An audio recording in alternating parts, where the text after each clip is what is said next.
Bom dia, aqui é a professora Thalissa e hoje nós teremos mais uma aula de biologia. Vamos fazer os exercícios da aula 45 sobre interações gênicas.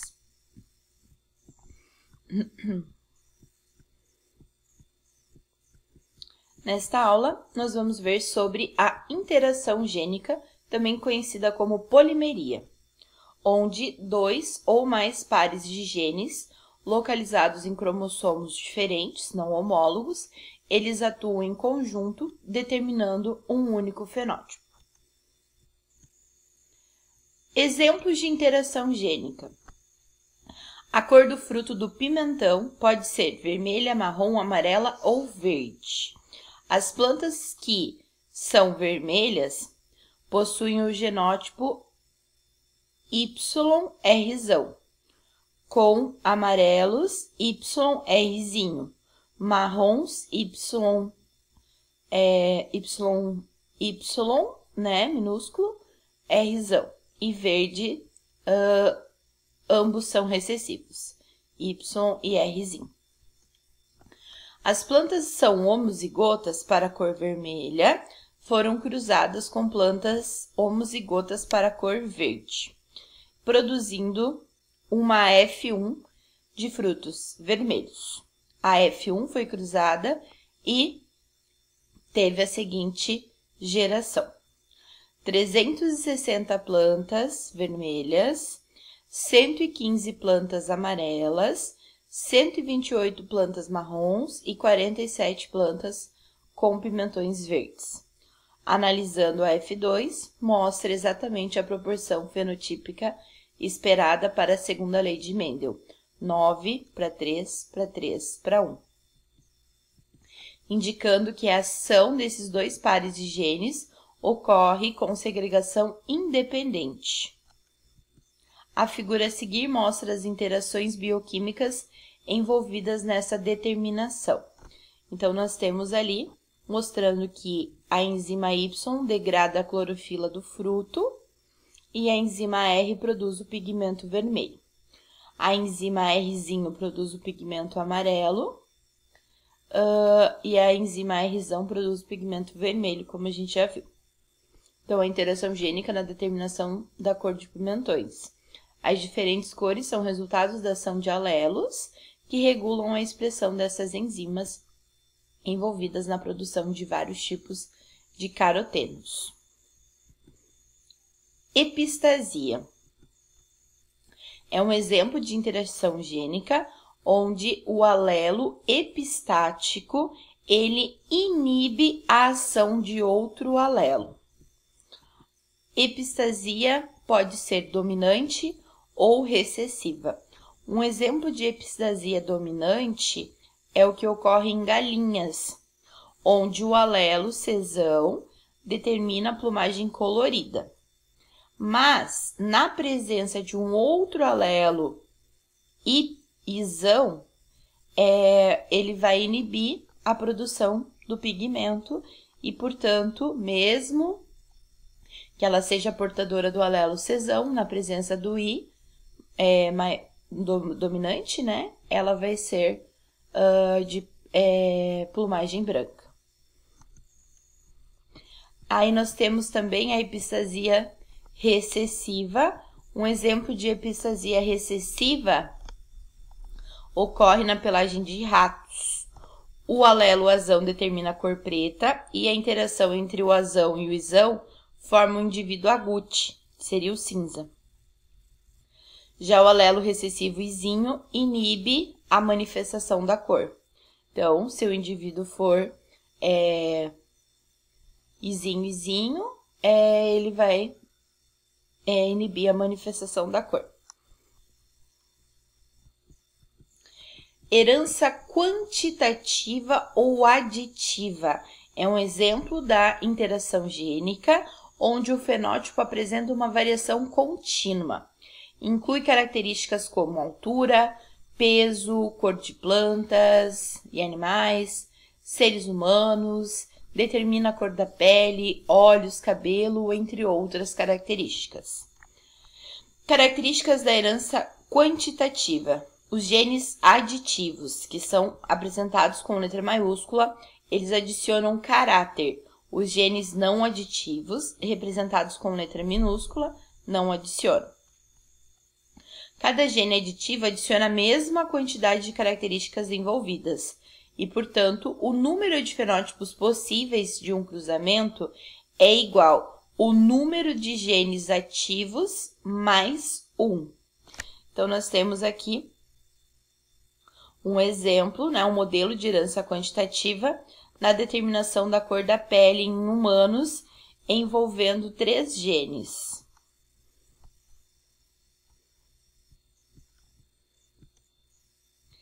A distribuição binomial da herança quantitativa.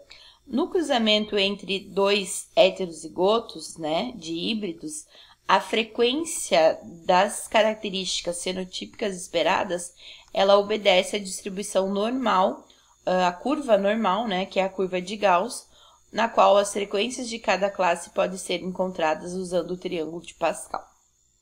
Então, aqui a gente tem a representação, né? Essa é a curva conhecida como curva de Gauss ou simplesmente curva normal.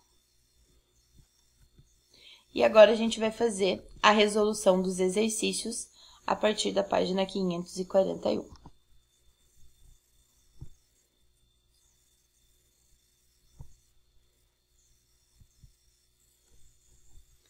Exercício número 1. A interação entre 2 pares de alelos autossômicos que se segregam independentemente condiciona uma determinada característica genética, com 3 fenótipos diferentes. O fenótipo X, a presença de pelo menos um alelo dominante em cada par.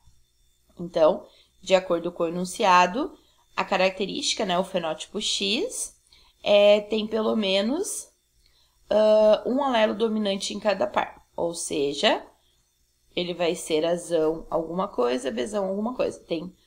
Cada par, né, tem pelo menos um alelo dominante.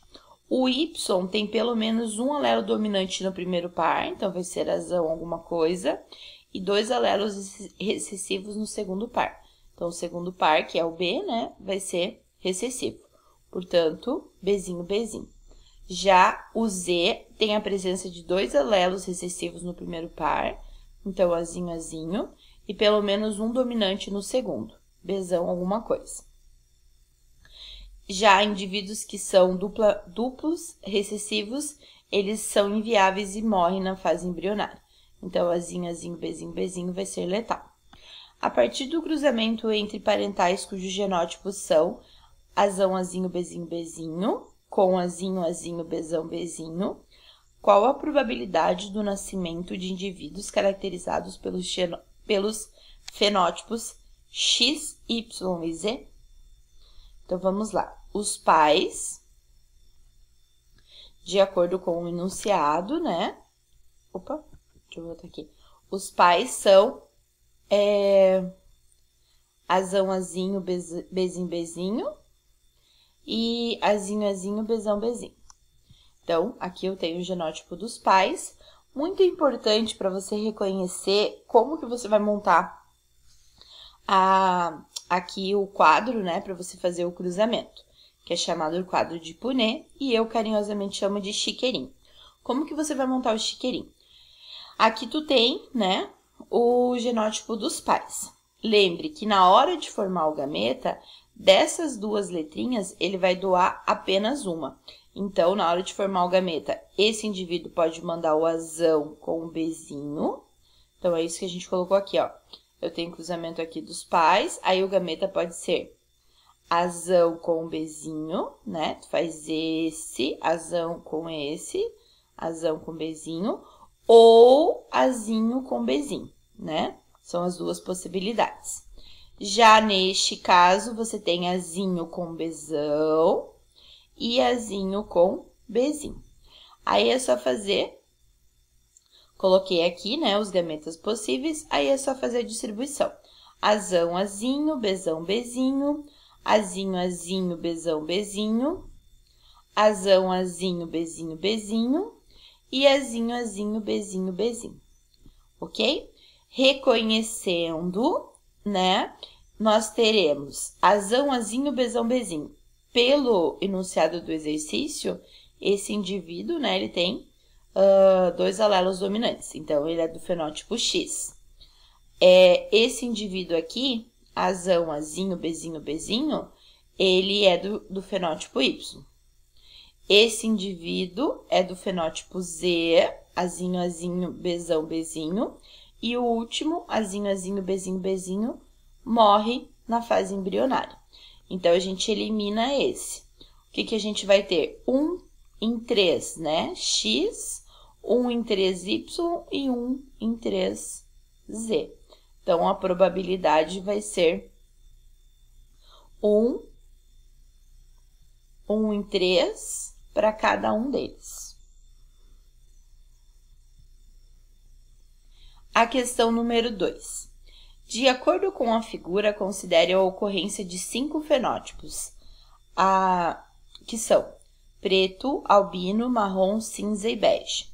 Para a cor da pelagem de camundongos, determinados pela interação de 3 pares de genes alelos que se segregam independentemente. Na figura, os traços indicam que, independentemente do alelo ser dominante ou recessivo, não há alteração fenotípica.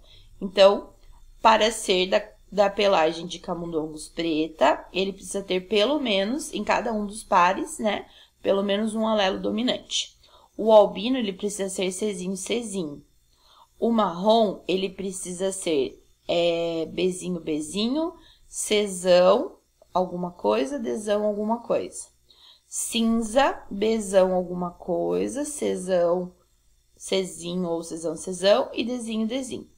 E o bege, ele vai ser Bzinho, Bzinho, Czão, alguma coisa, Dzinho, Dzinho, né? Então, não importa aqui se ele vai ser, por exemplo, o bege, ele pode ser Czão, Czão ou Czão, Czinho, não importa, né?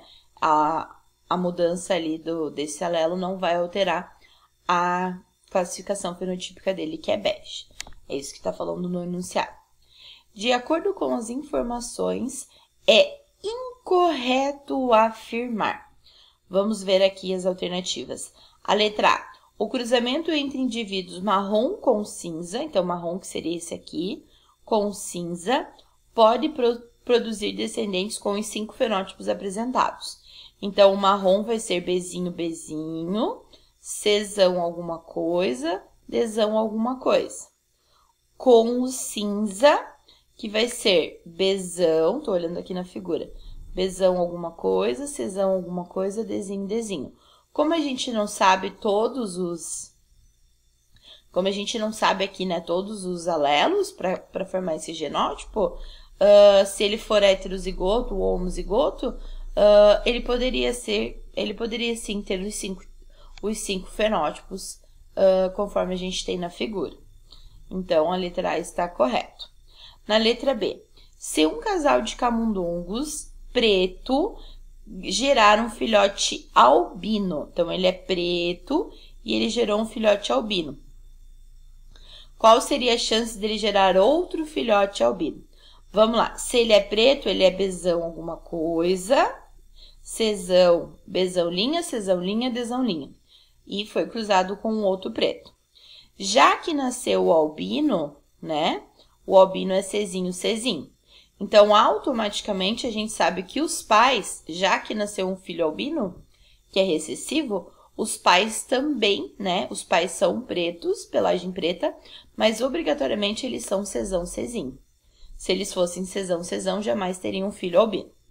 Então, os pais que são Czão, Czinho, né, tiveram esse filho albino.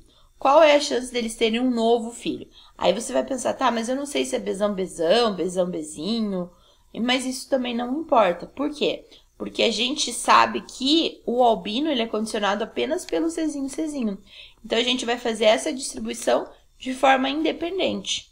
Eu vou fazer como se fosse primeira lei de Mendel. Eu vou fazer o cruzamento entre Czão, Czinho com Czão, Czinho. Qual a chance de nascer uma pelagem albina? Então, eu vou ter Czão, Czão, Czão, Czinho, né? Estou fazendo o cruzamento aqui, né? Entre Czão, Czinho e Czão, Czinho. Então, eu vou ter Czão, Czão, Czão, Czinho, Czão, Czinho novamente e Czinho, Czinho. Portanto, 1/4. Então, está correto. A chance de nascer albino é 1/4, que é, como eu falei, a mesma probabilidade da primeira lei de Mendel. A letra C. Se um casal de camundongos de pelagem preta gerou um filhote albino, a chance dele gerar um filhote preto vai ser de 3/8. Primeiro, a gente já sabe que para ser preto é Bzão, linha, Czão, linha, Dzão, linha. Para ser Czão alguma coisa, a gente já sabe que no caso ali do C, né, eu tenho 1, 2, 3. 3 chances em 4. Para ser o alelo Czão alguma coisa, né? Só 1/4 que vai ser Czinho, Czinho. Então, 3/4 vai ser Czão alguma coisa. Aí, eu tenho que fazer a mesma coisa da chance de ser Bzão alguma coisa. Não pode ser Bzinho, Bzinho. Então, vai fazer a mesma distribuição, vai dar 3/4. E pro D' e pro Dzão, né, que é D'linha, Dzão, linha com Dzão, linha, vou ter a mesma coisa também. Fazendo o cruzamento, a gente vai ter 3/4. Então, fazendo a multiplicação aqui, 3 vezes 3 vezes 3 vai dar 27 sobre 64. Então, não é 3/8, né? Essa afirmação está errada, por isso que é a letra C.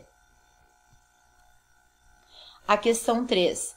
Sabendo que a altura humana ela é determinada por genes aditivos e supondo que 3 pares de alelos efetivos determinam um fenótipo de 1,95 metros, que as classes de altura variam de 5 em 5 centímetros, que o fenótipo baixo é determinado pelos mesmos 3 pares de alelos não efetivos, realizando-se o cruzamento entre tri-híbridos, espera-se encontrar na classe de 1,85 uma proporção fenotípica igual a. Então, vamos lá. Como são 3 pares de alelos, o número de fenótipos será... o número de fenótipos vai ser 2 vezes N mais 1. Portanto, a gente vai ter um total de 6 alelos, que vão formar 7 fenótipos, né? Se são 3 pares, né? 3 vezes 2, 6. 6 alelos, mais 1, que é da formulazinha, né? O número de fenótipos possíveis será 7, ok? 6 alelos mais 1, que é essa fórmula aqui. Portanto, 7 fenótipos. A proporção de altura em F2 será Azão, Azinho, Bzão, Bzinho, Czão, Czinho. Eles são heterozigotos, duplamente heterozigotos. Triplamente, na verdade, heterozigotos. E, então, a gente segue o triângulo de Pascal, fazendo essa distribuição. Então, aqui, cada gene aditivo aumenta em 5 centímetros. Então, a gente vai ter aqui 2 elevado a 0, que é 1. Depois, 2 elevado a 1, que vai ser igual a 2. E assim sucessivamente. Então, o total, né, com 6 alelos, a gente vai ter 64. No caso, eu coloquei aqui, né, os valores, e o valor de 1,85, ele apresenta 4 aditivos, né? São, no mínimo, 4 alelos dominantes, né? 4 letras dominantes ali, maiúsculo, para que manifeste essa característica. Então, 4 aditivos corresponde a 15. Portanto, a proporção vai ser 15 em 64, que é a alternativa letra B. Número 4. Em cães labradores, a determinação genética para a cor da pelagem é condicionada por 2 pares de alelos não ligados. O alelo Bzão, que caracteriza a cor preta, e o alelo Bzinho, que condiciona a cor marrom. O alelo Ezão, ele permite a pigmentação preta ou marrom. E o alelo Ezinho, ele não permite a pigmentação, condicionando a cor dourada. Trata-se de um caso de epistasia. Letra A. Com relação aos 2 pares de alelos, quais os genótipos que condicionam a pelagem dourada Bom, como o texto acabou de dizer, todos aqueles que apresentam um ezinho, né, serão dourados. Então, pode ser Bzão, Bzão, ezinho, Bzão, Bzinho, ezinho, ou Bzinho, ezinho. Enfim, todos aqueles que apresentarem o par de alelos recessivo, ezinho. Letra B. Considere o cruzamento entre um labrador macho preto e uma fêmea marrom. Então, o macho é preto e a fêmea é marrom. Desse cruzamento nascem 6 filhotes. 3 pretos, 2 marrons e 1 dourado. Qual a chance do nascimento de um filhote com pelagem dourada em um próximo cruzamento desses mesmos parentais? Então, vamos lá. Primeiro, se o pai ele é preto, mas teve filhote marrom, então, obrigatoriamente, o macho preto será Bzão, Bzinho, Ezão, Ezinho. E a fêmea é marrom. O marrom é Bzinho, Ezão, Ezinho. Então, eu vou fazer aqui, né? Vou construir a tabela, né, de cruzamento. Fazendo aqui, nós teremos, ele pede qual a chance de nascer dourado. Fazendo aqui, né, a distribuição, construindo o quadro de Punnett, nós teremos que desse cruzamento entre o macho preto e a fêmea marrom, nós teremos 2 em 16 nascimentos. Desculpa, 2 em 8, né? 2 possibilidades em 8. Se eu simplificar, eu vou ter 1/4. Então, a resposta é de 1/4. E a questão número 5 diz assim: uma planta de 1,40 m foi cruzada com outra de 1 metro e resultou em todos os descendentes com 1,20 m. A autofecundação de plantas de 1,20 m resultou em 5 classes fenotípicas. Assinale a alternativa correta. Então, vamos lá. Aqui a gente tem o fenótipo, né, de 1 metro até 1,40 m, com 5 classes fenotípicas, conforme ele me deu ali.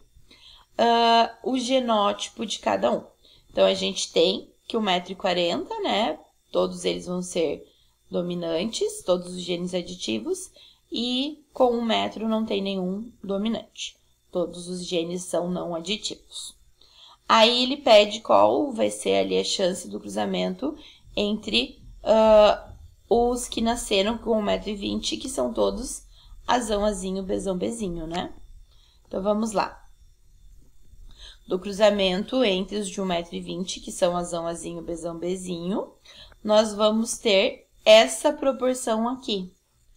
1 em 16 de 1,40 m, 4 em 16 para 1,30 m, de 1,20 m são 6 em 16, de 1,10 m, 4 em 16, e de 1 metro, apenas uma possibilidade em 16. Portanto, a alternativa correta é a que fala aqui, ó, que de 1,10 m a gente vai ter 4 sobre 16, que é o mesmo que 1 sobre 4. 1 dividido por 4 dá 0,25. Portanto, 25%. Então, a alternativa correta é a letra A, que fala que 25% dos descendentes apresentarão 1,10 m de comprimento.